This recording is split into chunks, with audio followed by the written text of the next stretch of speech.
The greater good. Hey everybody, Greater Good Mining here. Today I am joined by a special guest, Mr. Clifford Mapp, aka Y3ti Crypto.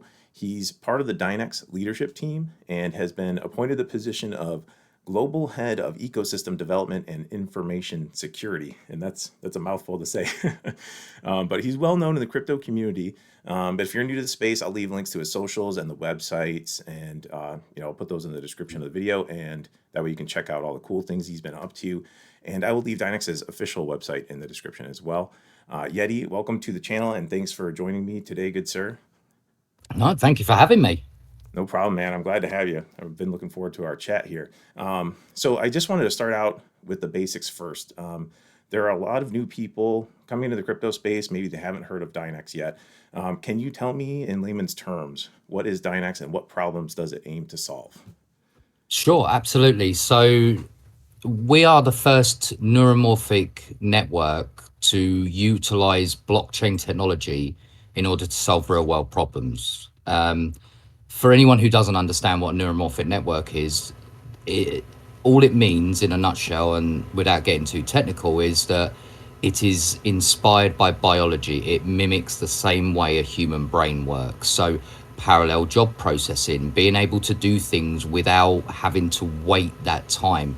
So traditional compute that we're normal, like we're used to every day, right? On a CPU, you do one instruction, it comes back, it's confirmed, it then does the next instruction. We're talking milliseconds and split, blink and you miss it. But effectively, Dynex doesn't do it that way. They take the same route as a quantum-based computer, which is it takes all of those variables at the same time and says, thank you very much, I'll take all of those and I'll calculate them all at the same time. It really is much more efficient. That's amazing. And speaking of like efficiency in the way your mining rig works with Dynex, I wanted to ask, like, I've been mining Dynex and I wanted to understand on a deeper level how it works. So say I've got my 3070s humming along on Dynex. They're dialed in on Hive OS just how I want them. The hash rate and power consumption never changes. I don't see anything ramping up or down. If my rig is being used for compute, how can it stay so steady? And like, how is my rig contributing to the network?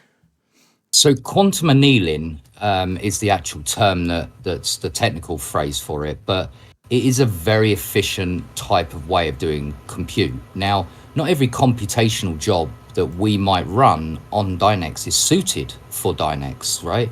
But the only way you ever know whether something's suited for the network is by actually running it.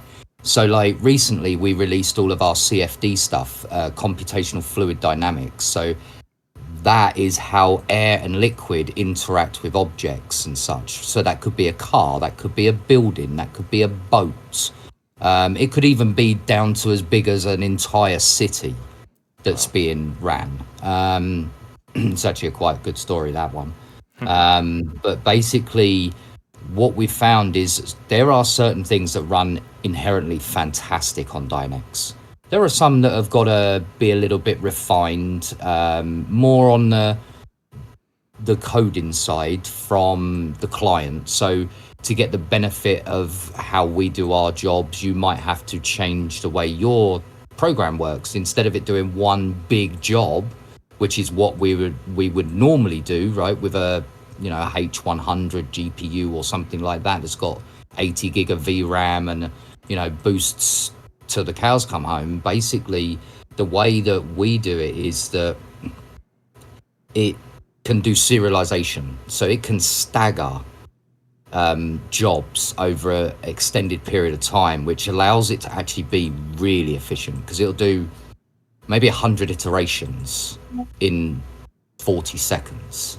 Suddenly, you can do many of those back to back, side by side, and all of a sudden now you're talking, instead of it being 20, 30, 40 minutes to run that job, it might be under a minute to run it. So what we found out, depending on the type of job, it can be anywhere between a factor of 3 times the speed of a normal traditional GPU. But it depends on the job. If it's really tailored for our network, it could be 10 times faster. It really does depend on the job itself. Okay, so there's certain jobs that it is excellent for, and other jobs need maybe a little tweaking with the coding. Correct. Okay. So AI is a term that seems to be thrown around loosely, kind of as a buzzword to get attention for projects. Sometimes those projects don't really live up to the hype. But Dynex seems to run down more like the vein of neuromorphic quantum computing.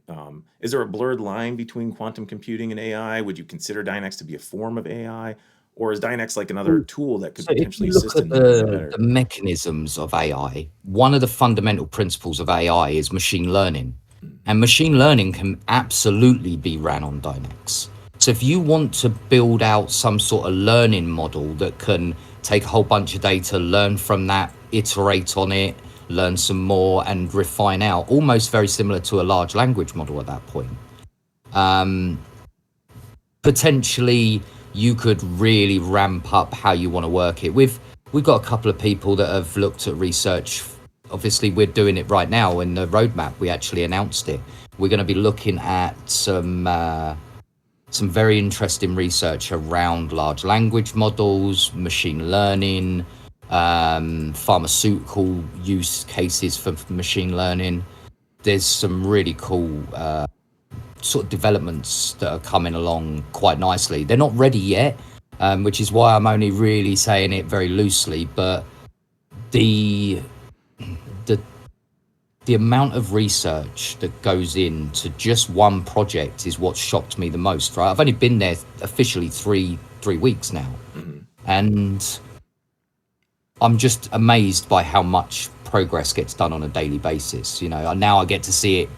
Before it was just me being more like a consultant, right? I'd see a little bit of it. I'd get a little bit of news around the background and what's going on. But now I get to see it firsthand. It's pretty impressive. Very cool. So Dynex is another tool that could potentially assist in making AI better on different platforms. Yeah, you're absolutely right. I mean, I don't like using the term AI personally. Right. I get why companies do, right? Because it's easier for people to understand than if you try and explain what machine learning is. But I think that AI encompasses so many parts to the whole that it's really hard to explain what Dynex is if you just take it from an AI perspective. It can be so much more than that. Like, we actually have a CFD virtual wind tunnel available right now to anyone who wants to use it. We actually open sourced all the plugins for it, so we connect with two of the biggest ones, and we're working on the third now.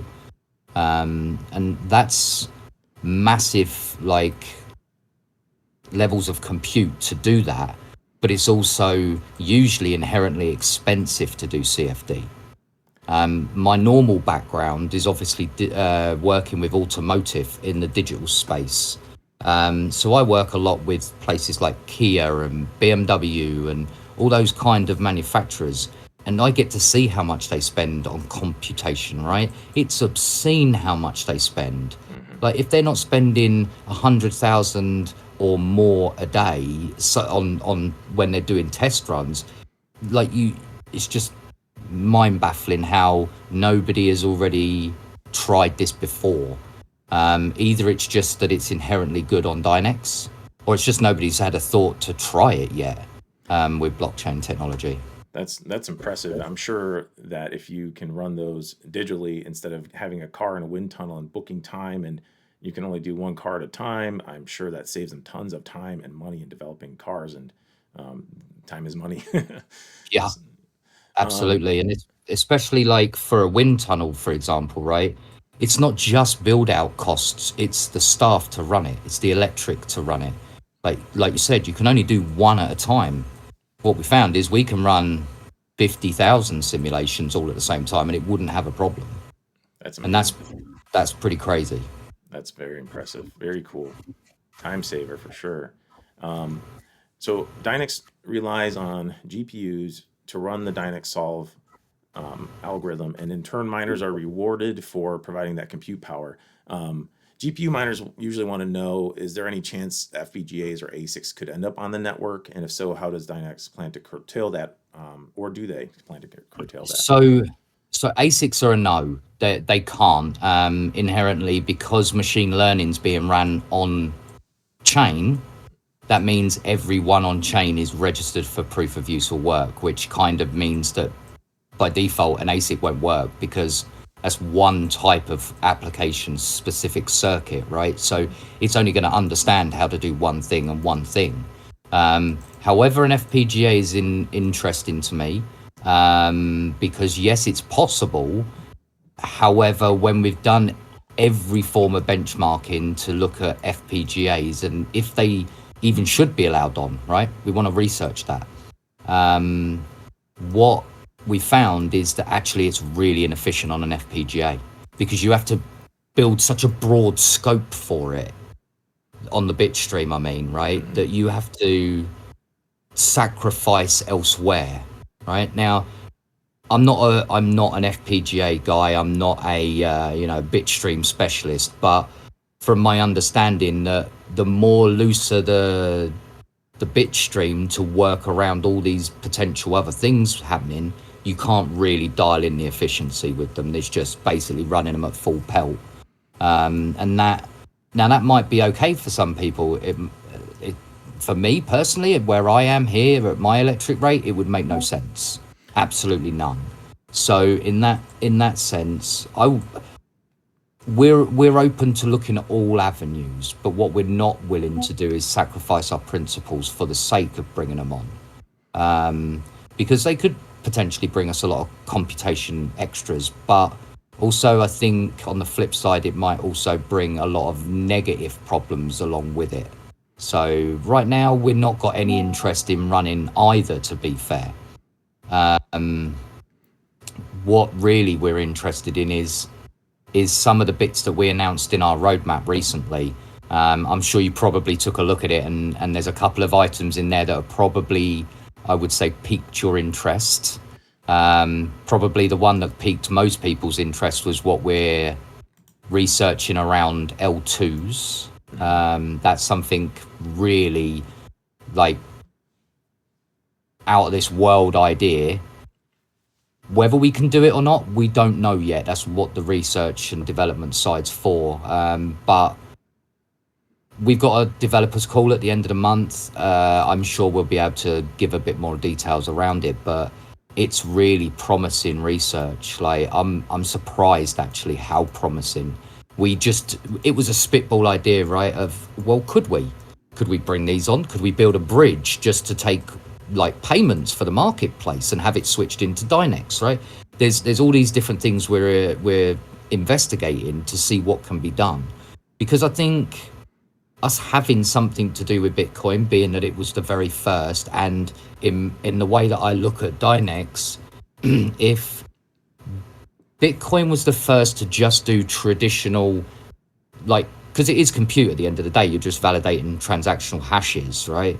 Dynex could be that next step forward in evolution of blockchain technology. We don't know. We would like to hope we are 100%. Like, we all believe that, but we're also realistic, right? We want to be realistic, open, transparent with the community now. Like, that's what my role here is to be that bridge where in the past maybe some team members have been a little bit, shall we say, lax with being transparent, right? We've openly admitted this. We're now trying to fix that. We're trying to be more open, be more responsive to, suggestions, feedback, changes, interviews. That's what I'm here to do. So yeah, there's loads coming. That's There's great. loads coming. That's amazing.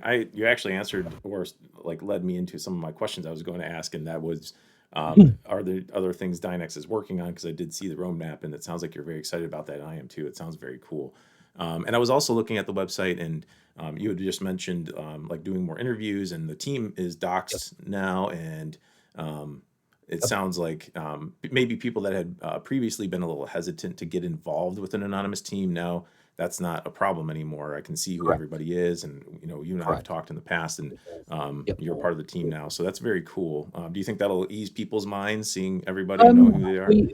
We think that it was the right time to do it, right? We always announced that once all the business side was taken care of, all the legal side, all the IP, intellectual property set up and everything like that, that the moment the leadership team was formed, that we would announce it. It was always in our roadmap to do that. We just didn't put a date on it because when you're setting up businesses, things can take a bit of time, right? Intellectual property stuff is notoriously tricky to make sure you're covering all bases. So we wanted to make sure that that was sound, right? Because if we've got a sound business model to start with, we can then focus our goals, solely on developing the blockchain further, plus also building out that media, the interviews, meeting companies, that kind of thing. Sounds like things are playing out the way they should, based on the roadmap, and things are coming into play that we're just working out the way you guys want them to. So that's great. Can we talk about Dynex wallets for just a minute? I know that Tangem is supposed to be adding Dynex soon. Are you directly involved with the Tangem team? I've had some dealings with Tangem. Most of that's been pretty hands off. They're very, very professional people, right? We pretty much don't even have to worry that. That was a case of they told us that that's what they wanted to do. Everything was taken care of. They gave us a rough idea of date. Okay, there's been a bit of slippage, but that's not just on us. That's on a whole bunch of other coins. Obviously, they've hit a snag somewhere with one of their other tokens. Takes a bit of extra time, has a knock-on effect. We're okay with that. We know it's definitely coming, and I have great faith in Tangem will deliver that without a doubt. It's just a case of waiting. I guess you probably use Tangem anyway, right? I do. For your Kaspa and such, for example. Yep. A lot of different things. Yep. Yeah. It really is flexible. It's something that a lot of people already have good trust in. So that's why, once they reached out and said they'd be interested, we were very much interested ourselves. The other one's Y3ti. Now there's been some issues with Y3ti. We're sorting that out now. Basically there's some issues with some firmware. We're taking care of that. They've assured me end of the month we should be seeing the early signs of them giving a date for exactly when it will be released, and then we can take it from there, which is fantastic news. So 2 hardware wallets, and then obviously we've got our software wallets, both CLI and obviously GUI wallets. Yep. And that's the one I'm using right now. I am waiting for Tangem to finalize things. I'd rather have them do it right and take their time and have it be a little delayed than push it out and have it have some problems or something like that. Yeah. So that's very cool. And I know you've audited the wallets and things like that too. Yeah, So I just finished doing. Funny enough, I just finished doing the latest one that just was released. So the audit's actually live now. So a couple of bits that the team are going to be working on, which they were updated on. We're going to go down the road of code signing our wallet as well, so it'll then no longer have problems with Microsoft Smart Screen. It's something that we're in the process of dealing with now, but EV certificates take 5 to 10 business days to solve all of that, because they've got to validate whether the business actually is legit and existing. So once that's all passed, we can digitally sign our wallets. We'll then obviously have to re-release them so they're digitally signed. But it's another good step in the right direction to promote that trust layer, right? If you can see that it's digitally signed by our certificate, that's a lot harder to spoof and a lot easier to pick up on if there's somebody trying to do anything nefarious. Right. It sounds like there's some good options. It's better to have more options, but you still want them to be secure and working properly. So taking time on all these things is better than better than having it go wrong. So I've seen video of Dynex being used to optimize challenging engineering projects where beams needed to be placed strategically to support the roof of a large complex. It seemed like it solved that very quickly. Can you tell me about some other, we already touched on this a little bit, but can you tell me about any real life success stories where Dynex helped solve a real world problem? Yeah, absolutely. So we currently have a couple of large scale enterprise clients that are currently in the process of testing. Now, I can't go into too much detail about that because that evaluations are a weird thing, right? That doesn't necessarily mean they're going to use us, but they are evaluating whether we can meet their needs. It's similar to, we talk about exchange listings. We might go, oh, these are our exchanges we would like, but there's still no guarantee we'll get them, right? It's same principle. But it's all promising. The feedback I'm hearing is all very, very positive. I myself use Dynex as well for our machine learning auditing tool. That's going to be rolled out very soon. We're almost there to a point we can actually allow the public to play with it, which is awesome news. Because we announced that back in January, I think it was, when we first announced the auditing tool that was coming. So I mean that's a big popular one. Another company that's used Dynex quite frequently, has been open about it, is a company called Cali Global. They're based down in Jordan. They do a large building architecture. They use CFD around architectural buildings and such. And like Cali Global was one of the first, I would say, real companies that were really heavily investing in the research side of Dynex.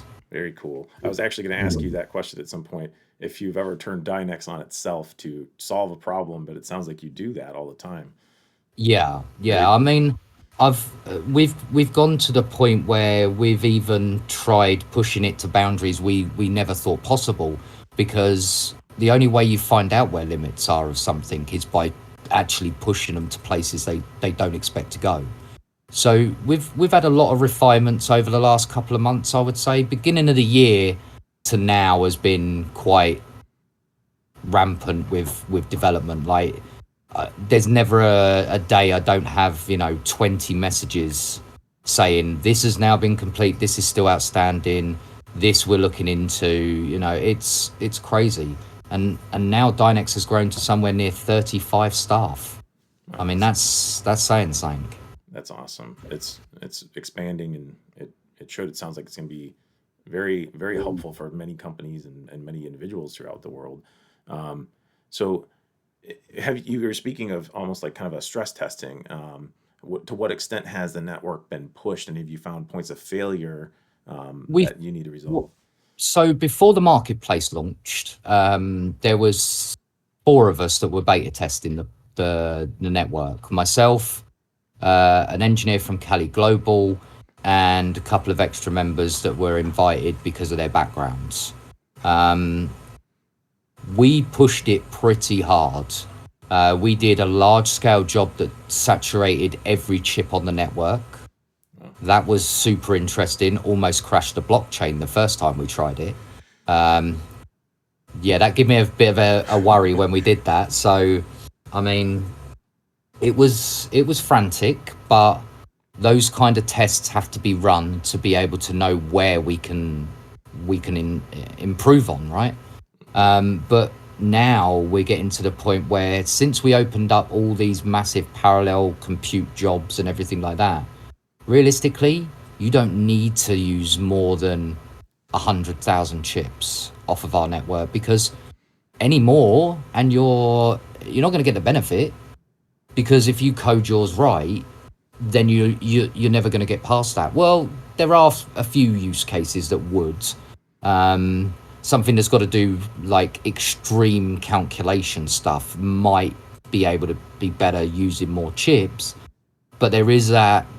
We found that with most jobs, there's a sweet spot. So, a bit of predictive software might only need 1,000 chips. CFD might need 10,000 chips. Doing a 20-minute run of CFD might be, 150,000 chips. It really depends on the complexity of the job in that regard. Okay. And so I'm not a coder. If you asked me to use Dynex to optimize something like the flow of traffic through a congested city, or map out a fiber optic network for a new neighborhood, I would have no idea how to run that job and get a meaningful result. So how can a person like me, or like maybe a smaller company that doesn't have its own team of coders, like make use of the Dynex network? I mean, that's a fantastic question, right? And it's one that we've thought a lot about. So You register on our marketplace, live.dynexcoin.org, and basically, once you've KYC'd, because there's rules around Europe about computation, AI, machine learning, it's all got to be KYC'd at the moment. It's just European law. But once you've KYC'd, you've gone through that phase. You get an API key, which is your personal ID that links your wallet that powers the marketplace to you as a customer. And then from there, you can literally click getting started with Dynex. It'll run you through 3 very simple steps on how to get started. And if you still don't have the technical expertise to deliver what you're expecting, or you want to just say, no, I'm way too busy, I don't have this understanding, I'm not going to be able to learn it, and I need it now, we have experts available inside of the marketplace. That's not just Dynex staff, but also experts that are outside of Dynex themselves. So they're able to earn a bit of extra money by offering their services. And, we build out a nice ecosystem that allows people, even with just a great idea, to still have it built. That's very smart, because then it allows people on a lower level like me that don't have that coding experience to solve some problems, and it could be something that helps them with their small company. And that's Absolutely. small to big. It sounds like you guys can do it all, everything in between. That's great. It's adaptability. Yep. So Dynex is already like a very efficient mining algorithm, Yeah. but power rates are high, and it makes it hard for like home miners and with residential rates to participate. So besides optimizing your own overclocks for your own mining rig, is there any way Dynex could evolve and maybe become a more efficient algorithm? That's a really interesting idea, right? We're already believing we're one of the top efficient algos. Is there room for improvement? I would suspect so. I have complete faith in the team that they'll find that extra 1 or 2% to get some more out of it, I'm sure. But obviously we got a big upgrade coming. Probably by the end of the year, we're going to be, or at least be deep in the research by the end of the year for sure. But one of it was to push the POW and the POUW. Obviously, you probably come across the entanglement terminology, right? So basically, in a nutshell, you can't use one without the other, right? And what we now are going to do is push it so close that you won't actually see 2 distinguishable systems. It will just be all POUW. So is there a certain percentage right now? If I think I've heard this before, but I don't want to speak out of turn and give the incorrect percentage. But is there a certain percentage of POW versus POUW right now in the Dynex solve algorithm? We try and balance it.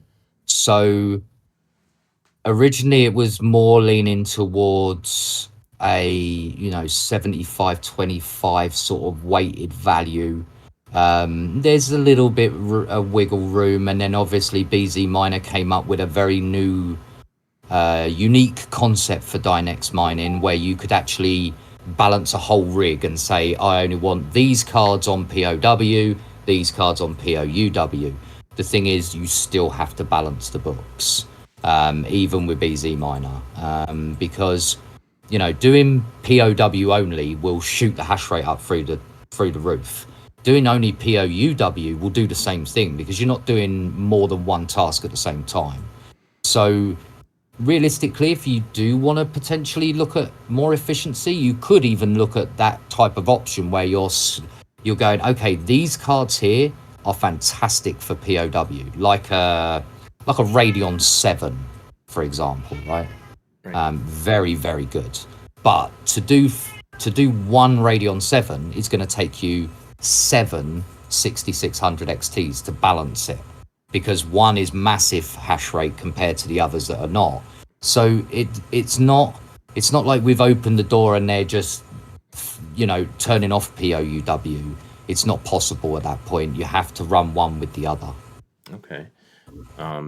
So I was going to ask you how many GPUs are on the Dynex network right now, and how many. 1 second, I will actually give you the figure right now. Actually, I was we looking have a at. live dashboard. What I'll do is I'll drop you the link so you can put it in the description, Okay. so that for anyone who would like to actually see it themselves. But right now there is 129,046. Wow. Okay. And how many chips does that equate to? Is that on So it'd probably be easier to give you it in petaflops, wouldn't it? there? Whatever's easier for you. So Yeah. petaflops was a bit of a challenge because petaflops doesn't quite translate to a quantum environment, right? So we had to run some very unique calculations to work out what 1 petahash, like 1 petaflop would be on a Dynex network, right? We've got the equivalent of anywhere, depending on the number of GPUs online at any one time, somewhere between 130 and 135,000 works out about 30 petaflops. Okay. That would put us number 23 on the list of the top 500 supercomputers at the moment. Wow. And if we took it back in July last year, when we had like 20% of HiveOS's GPU market share, that would have put us in the top probably 10, maybe the top 15. Wow. It would have definitely been the top 15, but it would have put us right up there in supercomputing terms. Now, it's like anything, right? More miners that turn back on, the more that goes up, the more compute we've got available. So we've got all the mechanisms there now. It's just now getting the word out, making people understand a little bit more. It's more education as well, because people have got to understand this is, yes, it's blockchain, yes, it's crypto, but it is a very different, like, very niche market of that kind of thing. But I still think, even though it's niche, I still think that a lot of people would be surprised at what you can run on Dynex now. That's amazing. I mean, it seems like it is evolving very quickly, and you'd said that before. I've been watching the project since last year, and it's very impressive what it's been able to accomplish in such a short amount of time. Yeah. So now we already talked about some of the things you're excited about. Is there anything else that you'd like to share with our viewers that is coming up on the roadmap that we haven't Sure. talked about yet? Absolutely. So we're now going to start doing monthly dev calls. The first dev call is scheduled for the end of the month. It'll be myself and another of the leadership team, Ivan, to start with, because we need to. It's all going to be a bit of a learning curve, right? It's going to work out how we do it, how we want to present it, and everything like that. So first probably couple will be myself and Ivan, and then we're going to slowly bring in more of the devs and more of the team. Team members will drop by as well to say hello to people and introduce themselves. So again, it allows people to get a little bit of a feel for the team that are running Dynex. And then we're also doing shows. The first show is actually I leave in 6 days, basically. It's Dubai Token 2049. Wow. We're actually going to be there. We're hosting a very large dinner with some very important people, some very large enterprise level customers that want to talk to, the technical team, the marketing, the sales side, and everything like that. So Very cool. it's all good things that we're looking forward to. And I'm not looking forward to the 6-hour flight, believe you me, but I'm very much looking forward to, getting ourselves out there to the shows and starting to get that ball rolling. Yeah, getting the networking going and meeting new people and investors Exactly. and things like that. People that are interested in running the program to solve their problems. That's what it's all Yeah. about, right? Yeah.